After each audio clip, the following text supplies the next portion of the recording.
The honest promotion. Someone we need to see John Low. Opo ọmọ aláṣẹ tó ń bẹ níbi tí mo wà ìnáwó èso kékeré.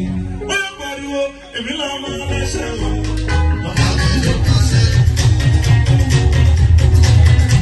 Iyabo Ojo. Nígbà ìwé òfin ọ̀gá jẹ́ bí honest. Ọ̀gá mi ló pàṣẹ. Ọ̀gá àti wa ni ó lọ. Dúpẹ́ ìwọ́n kò sí láyé rẹ̀. Ọ̀gá mi ló pàṣẹ.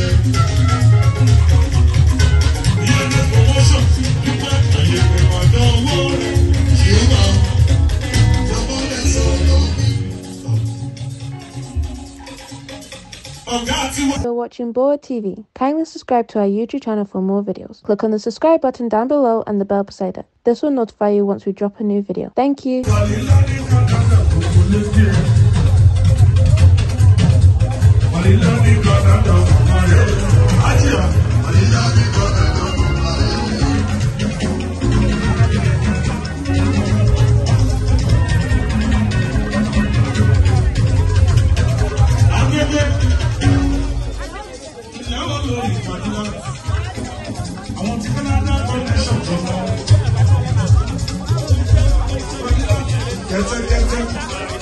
Get